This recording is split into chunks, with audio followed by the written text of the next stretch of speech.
보기부터 먼저 봅시다. 자, 항상 쌤이 얘기했죠. 보기에서 무조건 키워드를 뽑아놓고 그 다음에 시로 접근하세요. 자, 보기. 생명현상을 제재로 삼은 시는 대체로 생명체들의 풍요로움을 감각적으로 형상하거나 생명파괴 현실을 극복하는 모습을 형상화한다.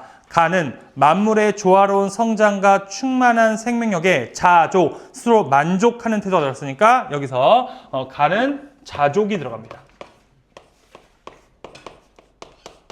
됐죠? 그 다음에 나는 인간의 욕망에 의한 상처와 고통으로 황폐화된 시를 강인한 생명력이 피어나는 공간으로 변화시키는 모습이 드러나니까 나에는 뭐가 들어가야 되더라? 강인한 생명력이 들어가야죠. 강인한 생명력.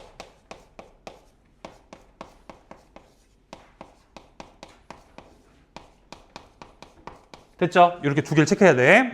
이러한 두 양상은 표면적으로 드러난 생명의 모습에서는 차이를 보이지만 생명체들이 어우러져 살아가는 모습을 보이는 점에서 동일한 지향성을 지닌다고 할 수 있다니까 결국 어때더라? 생명체는 어때? 소중하고 중요하다는 걸 강조하는 거죠. 오케이? 자, 그러면 본문 갈게. 본문 가서 딱 보니까 어때더라? 제목 자체가 채전이야. 야채의 채자 밭전자니까 야채밭이죠. 그러면 우리가 제목 갖고 알 수 있는 거 채전이라는 의미를 갖고 있으니까 얘는 뭘 한다 얘들아? 공간적 배경이죠.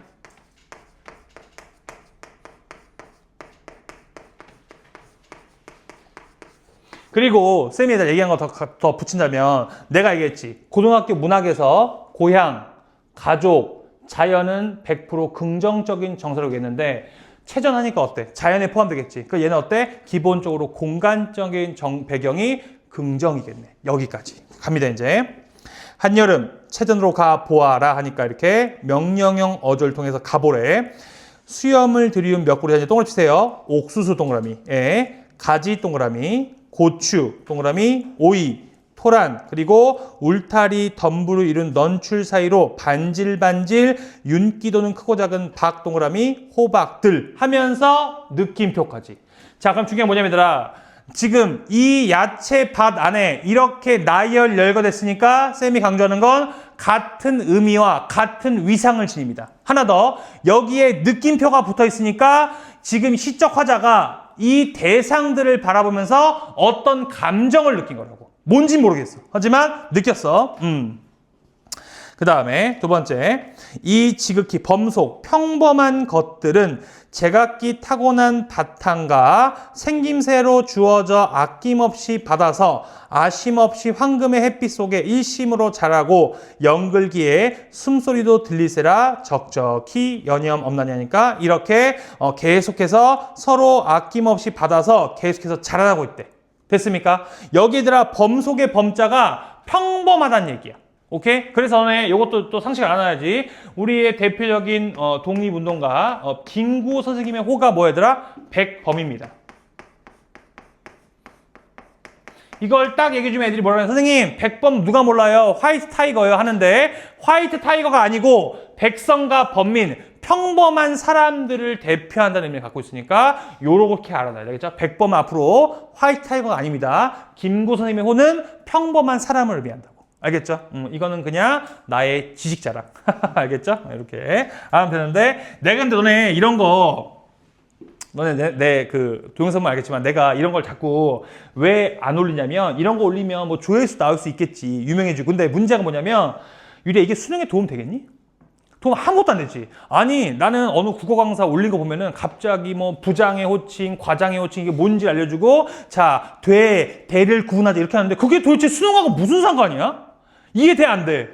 단순하게들아 호기심 자극하는 것 갖고는 도움이 아무것도 안 됩니다. 알겠죠? 여기 있는 시를 전체로 파악하는 게 중요한 거지. 이런 식의 흥미거리는 그냥 너네가 집에서 진짜 심심할 때 봐야 되는데 고3은 심심할 틈이 없잖아. 그죠? 지금 연애하고 담배 피고 술 먹고 공부하기도 바쁜데 무슨 이거 쇼츠 보고 있어요. 그러니까 보지 마시라고. 알겠지?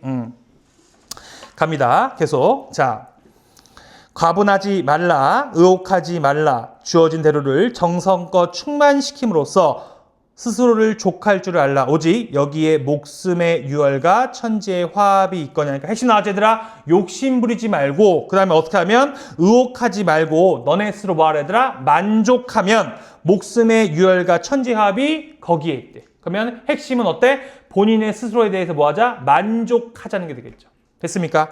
밑에 한여름 체전으로 가보아라. 똑같은 문장이 반복됐으니까 통사구조의 반복이고요. 나비가 신방 오고 풍뎅이가 찾아오고 잠자리가 왔다 가고 바람 곁에 스쳐가고 그늘이 지나가고 비가 내리고 햇볕이 다시 나고 하니까 여기서도 나비, 풍뎅이, 잠자리, 그늘, 비, 햇볕이 또 같은 의미와 위상을 갖겠죠. 이 같은 많은 스님들의 극진한 축복과 은혜 속에 마지막 이 지극히 범속, 평범한 것들이 지극히 충족한 빛나는 생명의 양상을 한여름 체전으로 와서 보아라니까 어때? 이렇게 자연에서 스스로 자족하고 만족하고 사는 걸 보고 우리가 깨닫게 하는 거니까 정서는 어때 얘들아? 자기 스스로 뭐하자? 만족하자죠. 그래서 정서는 스스로의 만족으로 보면 됩니다.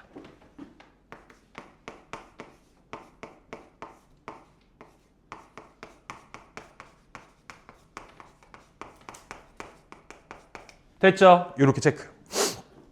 그 다음에 자 나로 갑니다. 나이덕 음지의 꽃했어. 자 어때? 제목 자체가 너무나 많은 걸 갖고 있죠. 자 음지 어두운 곳에 꽃이 있대. 그럼 이미 어때더라? 느낌이 빡 오죠? 음지하니까 안 좋은데도 이겨내는 희망, 회복력, 탄생. 너무나 수능에서 원하는 정서입니다.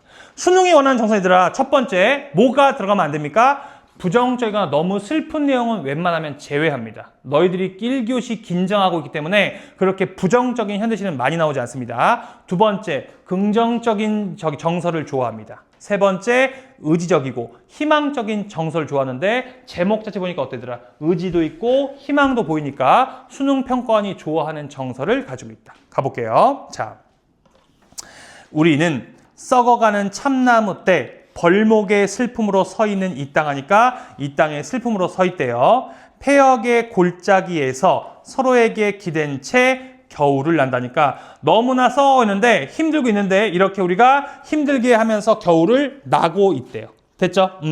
자, 함께 썩어갈수록 바람은 더 높은 곳에서 우리를 흔드니까 바람은 더욱더 우리를 괴롭힌다. 됐죠? 괴롭힌다. 자, 그 다음에 자 이윽고 잠자던 호시들이 일어나 우리 몸에 뚫렸던 상처마다 버섯이 피어난다. 까지 하니까 자 중요한 얘들아 지금 상처마다 뭐가 나왔대요? 버섯이 나왔대. 근데 이 버섯이 얘들아 좋은지 나쁜지 모르지. 내가 얘기하는 거 이게 바로 시의 유기성인데 이럴 때는 앞뒤랑 같이 봐야 돼. 내려가 보자. 자 뭐라고 했냐면 황홀한 음지의 꽃이요. 얘가 지금 뭐로 표현됐냐면 음지의 꽃이래.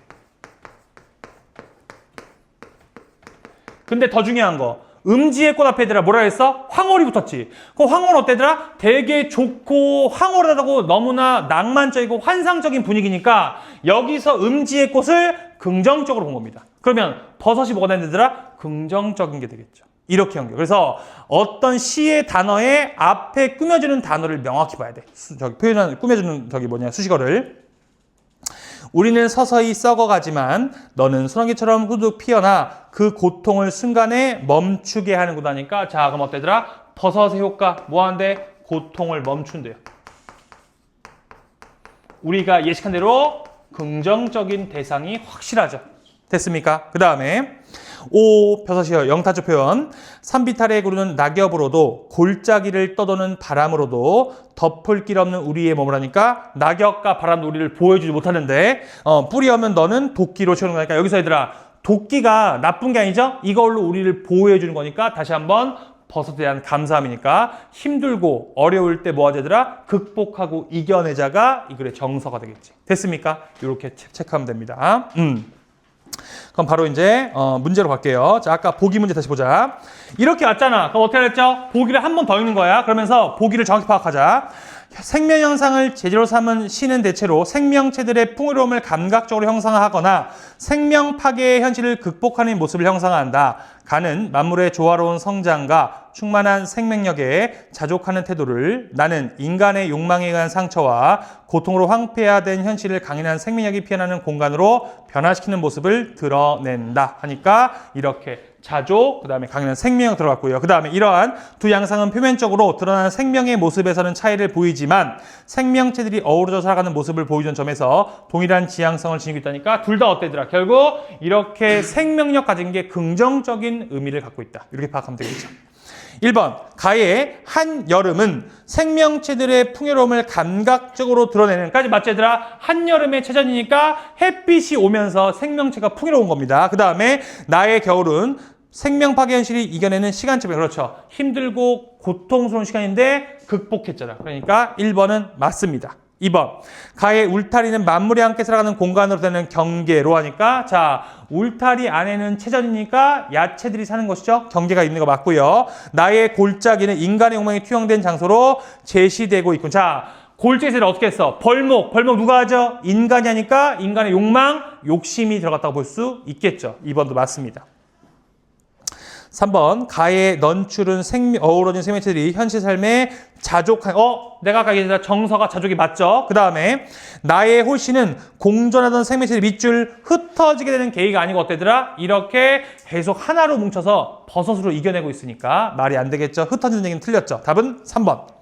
4번, 가의 그늘은 만물의 성장을 이루어가는 배경으로서 나의 음지는 현실의 고통을 받는 장소로서 의미를 함축하니까 이것도 맞는 얘기죠. 그 다음에 아주 5번, 가의 비는 생명의 충만함과 조화로움을 갖게 되는 나의 소나기는 황폐한 현실의 생명을 환기하는 대상이니까 강조하는 대상. 답은 그래서 3번입니다. 됐습니까? 넘어갈게요. 자, 24번, 항상 번호를 역순부터 푸는 거야. 자, A부터 F에 대한 이해로 가장 적절한 것 됐어. 자, A에서 참나무가 벌목으로 써가는 모습은 까지는 맞죠? B에서 바람에 흔들 나무의 모습과 밑줄 순환적 관계. 얘들아, 순환적 관계가 아니라 어때? 더욱더 어때? 고통스러워하는 심각한 상황이지. 반복되고 돌아가는 상황이 아니죠. 그래서 순환적 관계가 틀렸어. 2번 B에서 참나무의 상태의 변화를 가져온 움직임. 어때? 여기서 바람이 더욱더 우리 흔들대요. C에서 버섯이 피어나는 상황과 순차적 관계를 형성한다. 자, 어때더라? 이렇게 함께 써가고 여기서 우리 흔들었어. 그 다음에 얘네들 상처가 뭘 만들었다? 버섯을 만들고 얘네가 고통을 맞추니까 이렇게 순차적으로 하는 건 맞겠죠? 답 몇 번? 2번이 답이 된다. 순차는 얘들아 뭐가 있다? 순서가 있다는 얘기고 순환은 이렇게 다시 반복된다는 의미야. 헷갈리면 안 돼. 단어 의미 정확히 파악하세요. 3번 C에서 참나무의 상처가 생명이 되는 순간은 하니까 상처가 뭐가 됐더라? 버섯이 됐대요. 그 다음에 D에서 나무의 고통이 멈춰는 밑줄 대립되는 게 아니라 얘가 고통을 멈추게 한 인과죠. 이렇게 판단하고 선지에서 인과로 묶고 있잖아. 그 다음에 4번 D에서 참나무의 모습에 일어난 변화는 했어. 자, E에서 낙엽이나 바람이 처한 상황과 인과적 관계가 아니라 얘네는 우리의 고통을 못 막아주는 얘기니까 인과가 아니죠. 영향이 없다는 얘기야. 5번 E에서 참나무 주변에 존재하는 사물들은 했어. 여기서 사물들은 F에서 나무를 채워주는 존재로 제시된 대상과 동질적 관계라고 했는데 아무것도 도움되지 않으니까 동질적이 아니죠. 의미가 없는 대상들입니다. 답은 2번. 자, 23번 기억부터 미미의 시적 기능에 대한 설명으로 어쩌지 않은 거. 1번의 기억, 여기서 가보아라. 반복하고 변주하고 최종에서 겪을 수 있는 경험을 소중함을 느끼게 하려는 화자의 의도. 맞죠? 가보아라니까 강조하는 겁니다. 2번 니은 지극히 수식어로 반복하여 범속한 평범한 것들로부터 충족한 느낌만 화자의 정서니까 어때? 이렇게 스스로 만족하는 느낌이 드는 거죠. 2번도 맞고요. 3번 디귿. 자, 과분하지 말라. 명령, 부정명령을 사용하여 주어진 대로 족할 줄 알아야 한다는 화자의 인식이니까 어때? 만족. 정서에서 근거가 돼야 돼. 됐죠? 그 다음에 4번. 자, 리을 보자. 자, 많은 손님들의 극진한. 자, 사물을 인격화하여 극진한 축복과 은혜가 밑줄 대비. 대비가 아니라 화자된 시선이 아니라 화자도 이 채소들을 되게 긍정적으로 바라보고 있고 여기 있는 손님들도 야채들을 좋게 바라보고 긍정적으로 바라보니까 대비는 안 되겠죠. 답은 몇 번? 4번이 답이 됩니다. 5번 미음에서 관념을 취각하는 목숨의 유혈과 천지와의 화합이 이루어진 대상에 대한 화자의 생각을 표현한다. 그렇죠. 빛나는 생명 양상이니까 내 생각이 들어갔습니다. 됐죠? 자, 가나에 대한 공통점으로 가장 적절한 거 22번. 1번 사물의 모습에 대한 긍정적인 인식을 바탕으로 중심지에 대한 예찬적 태도를 듣는. 자, 아까 끊을게. 아까 얘들아 뭐라 그랬어? 내가 이거는 얘들아 문제 간의 유기성인데 아까 가, 나, 보기 보면서 둘 다 보기의 맨 마지막에 뭐라고 얘기했냐면 동일한 지향성을 지닌다고 얘기했고 쌤이 아까 뭐라 그랬죠? 두 화자 모두 자연이 좋다는 공통점이 있다고 얘기했죠. 그 다음에 1번 볼게요. 자, 21번 사물 모습에 대한 긍정적 인식을 바탕으로 중심지에 대한 예찬이니까 이 대상들한테 긍정적 인식이 있다는 얘기죠. 그러니까 너네 뭐냐면 시 문제 5문제가 하나로 묶여져 있는 거야. 거기다가 내가 얘기했죠? 보기가 평가원의 생각인데 선지도 평가원의 생각이야. 다르겠니? 아니죠. 여기서 보기에서 자연물이 좋다고 얘기했으니까 앞에 문제에서 자연물이 좋다 그러면 걔는 무조건 맞는 의미가 됩니다. 이게 바로 문제 간의 유기성. 답 몇 번? 1번이 답이 됩니다. 2번 주어진 현실에 순응하는 태도를 통해 중심지를 바라보는 비판. 자, 비판 어때더라? 중요한 거 1번하고 2번도 대비되죠. 1번은 예찬이고 2번은 비판이니까 두 개 중에 답이 나와야 되는데 앞에 예찬이 맞으니까 두 개 비판은 틀린 거죠. 그 다음에 3번 풍경을 관조적으로 응시. 자, 관조 내가 써놓으라 했지 얘들아. 아무 감정 없이 바라보는 게 관조야. 근데 여기서 어때? 반드시 좋다고 얘기했으니까 예찬하는 얘기랑은 또 대비되겠죠. 그러니까 이것도 틀렸습니다. 4번 인간의 행위에 대한 우호적 관점을 토대했는데 자, 인간의 행위에 대한 우호적 관점이 아니라 뭐에 대해서야? 여기 있는 대상들에 대해서 우호적인 관점이니까 이것도 틀렸죠. 5번 장소에 대한 부정적 인식이라고 얘기했는데 자, 장소가 어때더라? 체전, 공간적 배경이고 긍정적이라고 얘기했으니까 이것도 틀렸죠. 답 몇 번? 1번이 답이 됩니다. 됐어요. 이렇게 문제간을 잘 유기적으로 봐야 돼. 넘어갈게.